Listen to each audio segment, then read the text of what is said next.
impact, or knowing exactly how it's going to impact where our money is going. So I applaud you for making sure the rest of the club understood what you were getting money for. Because it does provide an impact. Okay, that's the boring part. We're done.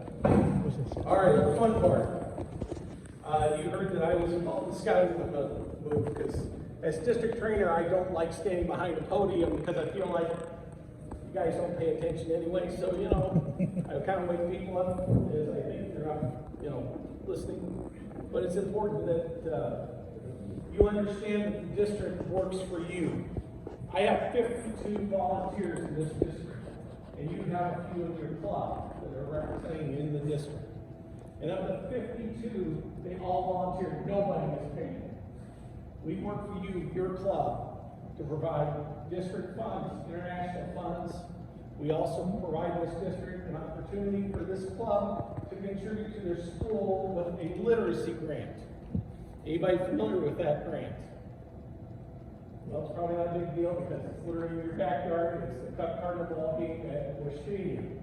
Why do I bring it up? Because I'm the big bad wolf that started 2 years ago and said, if you don't contribute, you do not receive funds. And you're going, well, why would you do that? Well, we had clubs in this district receiving $1,000, $2,500 from the monies that were generated at that ball game. Now, if I told you all you have to do is invest $60 to buy one ticket and your club's vested in getting $1,500 to help a teacher or a classroom in your school district. Now the trick is which teacher, which classroom. But there is no reason why you shouldn't be part of this. You could buy 2 tickets and make it part of your raffle at a club meeting, or give it to a father-son, father-daughter, mother-daughter that may never have gone to a St. Louis Cardinal ball game. It's not that expensive. And in turn, your club gets over $1,000 to help a classroom in your community. I'll get off my high horse with that. But that was really bugged me for years. I've been involved in clubs, big clubs, small clubs. Never contributed a nickel. My mom's hometown, Toledo, Illinois, is the furthest one north. The one Masson is going to spend 4.5 hours traveling north to go visit. Always applied for the literacy grant. They never bought one ticket because it was too far to drive to St. Louis. But this year I explained to them, if you just invest $60, we can give you back $1,500 for your school. Now, how many people remember what that literacy grant started as? Started as a dictionary program. Let's face it, not very many students use a dictionary anymore.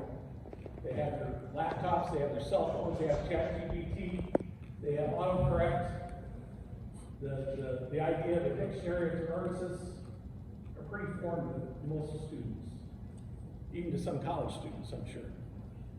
So, I'm encouraging this club, even though you may not want to go to the ball game because it's number one, we're up in Big Mac land, and you're used to sitting in really close.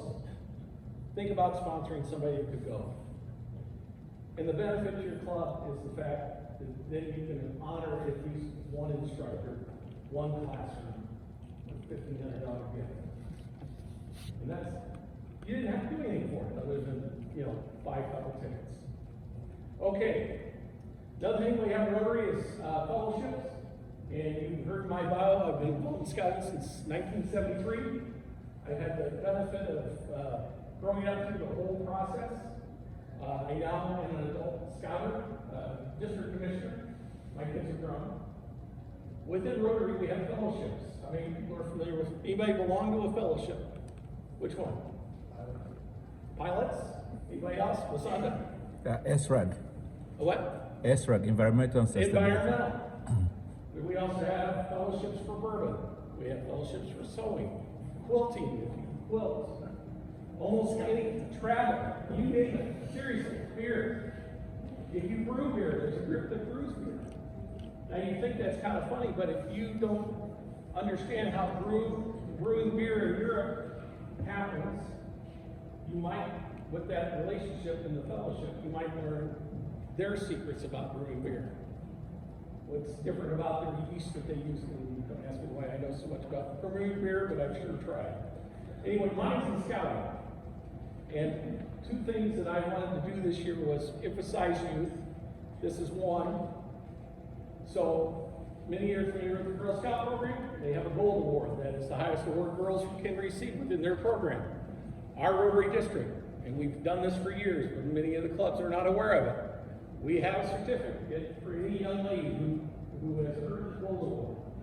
So if you have a young lady in this community, or is a family member or a neighbor's kid, please contact the club president, who is not here today, and I will send him certificates. I got over 250 of each. Also, for Scouting America, who used to be the Boy Scouts, if you have a young lady or a young man who has earned their Eagle Award, I have a certificate for them. Same way. Your club president will sign it. They'll put the student's name on top, and it can be presented to them. Why is this important? Because when I get to my next point, another instance of youth. This club has an Interact Club. I know the answer to my question, but I'm going to ask the club as a whole. How long have you had an Interact Club? More than a year? No. More than 5 years? How many of those Interact Clubs from your high school, right here locally, have you ever invited to join your club? You asked them to join in high school and provide service for your community. Have you ever thought about inviting any of them young people into your club? I did talk to your board, and I gave some options. Maybe your due structure isn't quite palatable for them. There are options that I'm not going to ruin for Masada to provide at his March learning event. But if you want to learn how you can get some young people involved in your Rotary, and believe me, young people love service. What they fail to have is maybe readily available cash extra. But they love to give service. So I'm going to encourage you. My club, 20 years of Interact. We've never asked. Our first Interact student, actually, she also went to Ryla, will be joining our club here next month. She started she's not optometrist, she's opening her own storefront in Havana, downtown. But she'll be our very first. But in those 20 years, we never did ask any of those students. And it's a shame. And it's a shame that this club has either. Because you got plenty of kids that followed you when they were really young. They need to be able to follow you today. I'm going to challenge you, each of you. I know some of you are in education already, but those of you who interact with youth, whether it's at church, whether it's in your neighborhood, whether it's at your family reunions, or whether you're socializing out, take the time to mentor two of them. They matter. It's important. Not just for Rotary, but what makes us better. We have to be better. Rotary is not what it was when I joined 30 plus years ago. I wasn't even an active member when I joined. I was an additional active. Anybody remember what additional actives were? They were the other members who weren't active members because somebody else had my classification. Well, we got rid of classifications. Well, actually, the first thing they did, they added a bunch of classifications. Then we admitted women, which, by the way, I got to meet your first woman inducted and also your first club president. Congratulations, and hopefully you have a lot more. And I encourage all you young ladies in here to step up and be president and be leaders. So, a little off my high horse, but those are my two passions when it comes to youth. And come March, when Masada has his learning weekend, we will have our second Interact Leadership Summit. This is where we bring in leaders from every Interact club in our district, which we will have 22 by then. We presently have 20. We'll have 22 by then. They'll send 2 students. We haven't figured out whether we need to bring the advisors or not. Because last year what we found out is most of the Interact clubs don't even know what Rotary is. Most of them didn't even know we had women. They figured it was an old man This table right here. That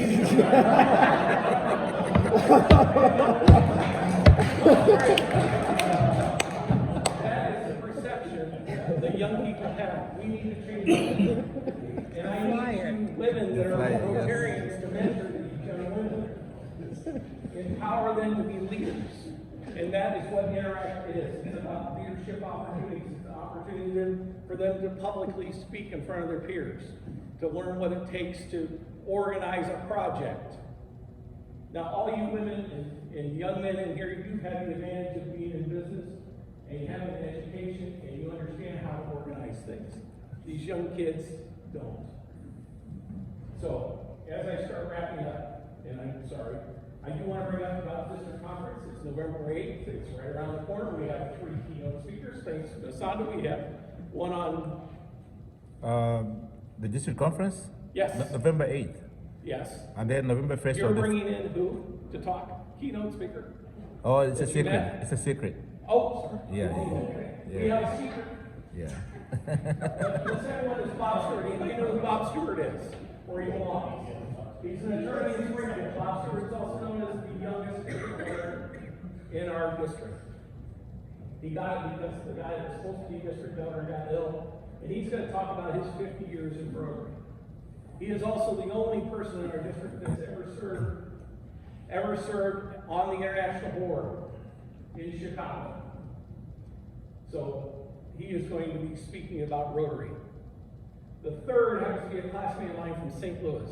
His name was Ralph Silk.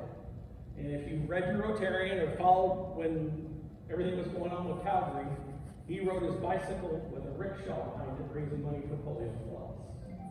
So that kind of gets me to foundation giving and why it's important.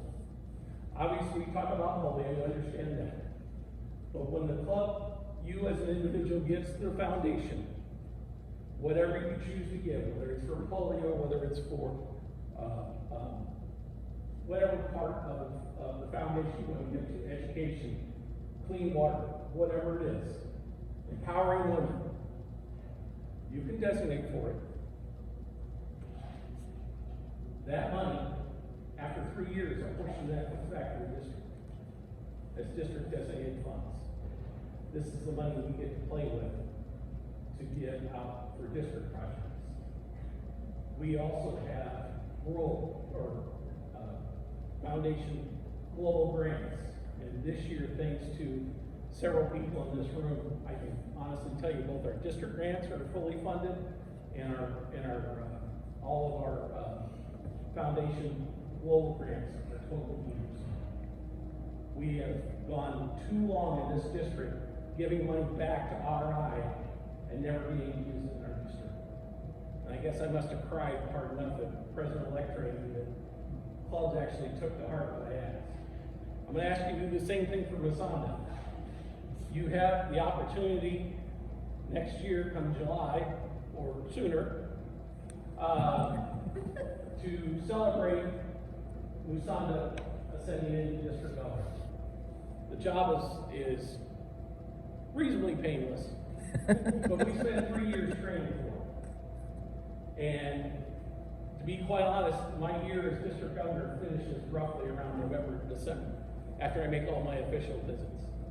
I'm taking the extra step to go out and visit the Interact kids. And they're going to get a nice, pleasant surprise, because I'm going to offer them up some district funds for them to do a project. I've already talked to the board, they understand. They'll have to administer the money for them. But your Interact club will do a district project. Okay, so I'm trying to wrap up here really quick. We're not calling it President-elect training, we're calling it President Learning Seminar. So a little different acronym being used. If you've attended one of these in the past, you're going to get a lot more information because there's a lot of change coming. It's going to be at UIS. It's March 7th. Yes. Just want to make sure you got the guy who actually planned it. And he has a committee that's planning it right now. He's got dynamic people coming. Oh, one more thing to assembly. We will have a panel of women of our district. Similar to yours, we'll have a young lady who started 35 years ago. In Rotary, for the first time, we'll have a past district governor, and we'll have somebody that's recently joined as a young Rotarian for a panel. So if you want to know what women are doing in this district, or you have any interest in what's going on in their world, I highly encourage you to go visit them. Okay, I'm going to wrap up. Who knows who the international president is? 2728. The international president. How many know where he's from? What country he's from? Nobody reads the Rotarian at all. Go with continent, maybe somebody will know the continent. Where From Kansas City. He's from the United States. He actually is going to hail from the great state of Missouri. For the first time in a long time, we're going to have an international president who is actually extremely close to you. And why is this important? Because after he serves in the year 2028, he does his traveling, and you could very easily have Larry Lundquist come and be a special guest at one of your functions. And I would highly suggest, because number one, you're really close to him. He can drive you. It's not like he's got to have to fly. Number two, he's got to spend a lot of time traveling to Chicago. Nothing better than if he has to ditch into Illinois to go up. So I'm encouraging all our clubs. You're probably not going to get him right now, because right now he is literally traveling the world, getting his legs underneath him to be international president, putting his board together and his committees together for when he takes office in 2027. Seems like it's real far away, and I'm sure when Masana and I both started this journey as district governor, we thought, oh, we got plenty of time. Now as it comes up from Masana, he's going, ooh, wait a minute, I better get this all covered. So, I just want to leave you with this. Your club is doing an excellent job. I will not have to call your club December 1st asking whether you have a president-elect, and I thank each and every one of you for making that happen. In my year, I had over half the clubs without a club president come to training. I'm not going to have that from Masana. There's too many things changing. I go to clubs and I spend half the time explaining the changes. I went to a club the other day up in Monmouth. They don't even let you in until you're 30. Now, Monmouth's a college town, you know, educated people, right? Club's been there well over 100 years, just like yourself. They don't even consider membership until people hit the age of 30. And actually, most of the people they bring in are well past the age of 30. So, my encouragement is, please mentor the kids. Please take advantage of what the district has. And if you have any questions, my calling card is up there in the front. Please grab it. If you have a question, concern, you can call me, you can email me, you can do whatever. You can call my business. The girls are used to taking rotary phone calls. There's also theme pins up there. Grab them, please. I do not want to take them. Thank you so much.